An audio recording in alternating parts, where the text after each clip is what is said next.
Hi everybody, happy Easter. We miss celebrating with all of you. I hope that you're all doing well.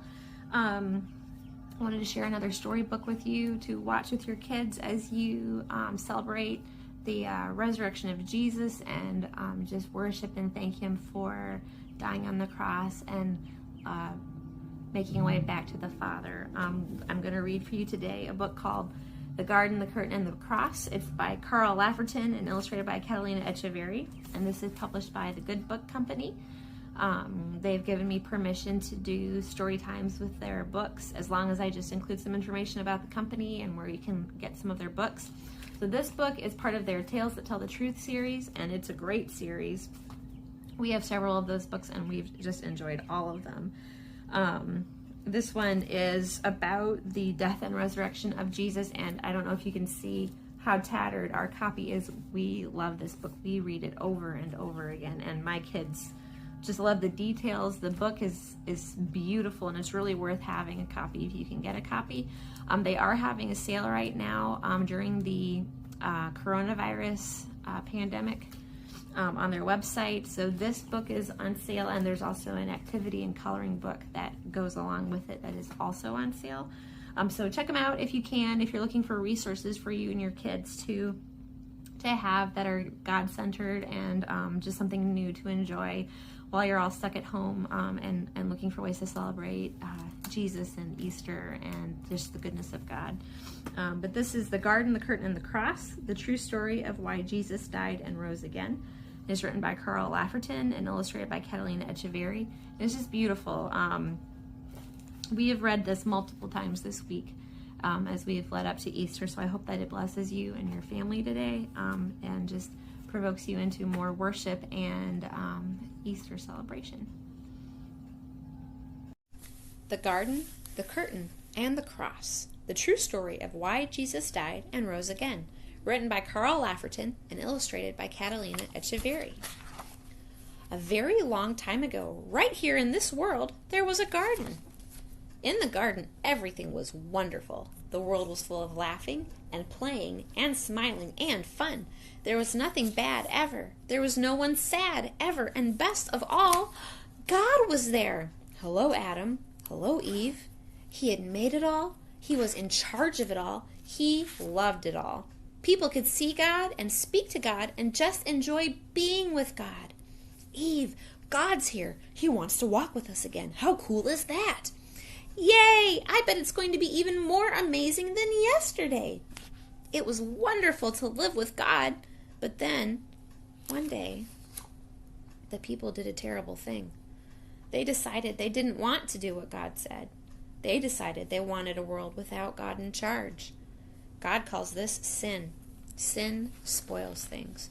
So sin has no place in God's wonderful garden. God said to the people, "You can't live with me in my garden anymore." And He sent them outside.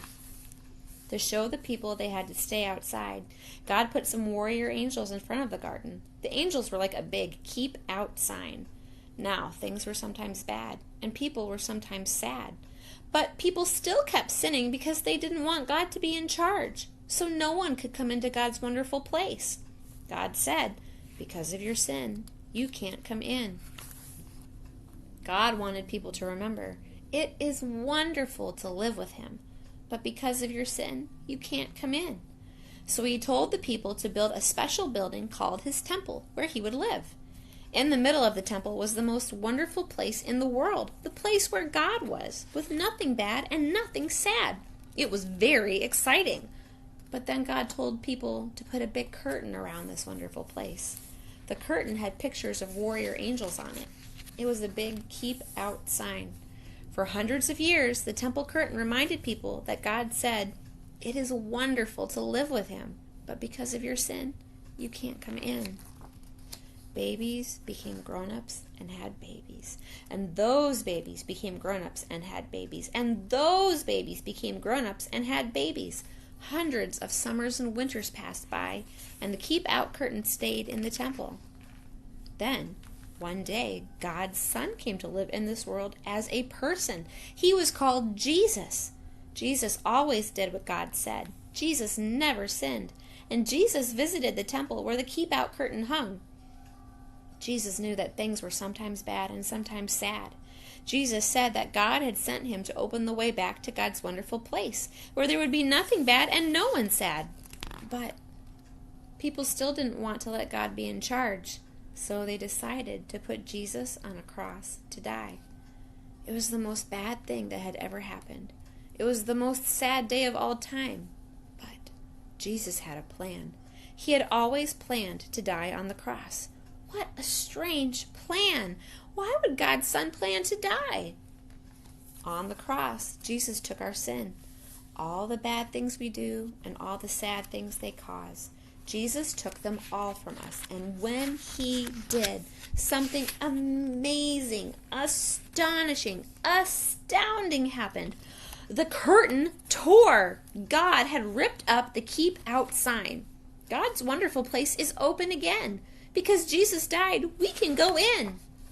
After Jesus died, his friends put him in a tomb. They were very sad. For 2 days, nothing happened. Then the next morning, Jesus' friends went to see his body in the tomb, and it wasn't there. A little later on, Jesus' friends were all together, and suddenly Jesus was there, alive.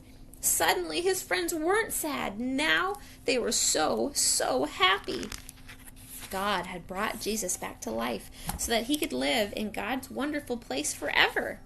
And Jesus has sent everyone an invitation to come and live with him there too. He tells us, God says it is wonderful to live with him.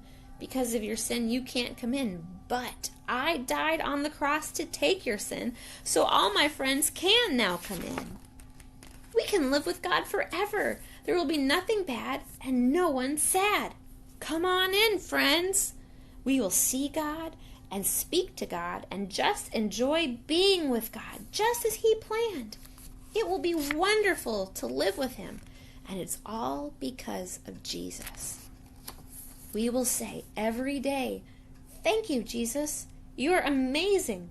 And you can start saying that today. Tales that tell the truth. How do we know about the garden, the curtain, and the cross? The story of this book is the story of the whole Bible, but a lot shorter. You can find the story of how God made his wonderful world and how it was spoiled at the very start of the Bible in the book of Genesis, chapters 1 through 3. The Old Testament tells us how God lived in the temple among his people and explained his plan to send his son. The gospel shows us what happened when Jesus came. Mark 15, verse 25 through Mark 16, verse 8 tells us how he died and came back to life. And at the end of the Bible, Revelation 21 through 22 gives us a peek at the future, God's wonderful renewed world. Jesus promises that anyone who believes in him will enjoy life there forever. I will come back. Then I will take you to be with me so that you may be where I am. I am the way.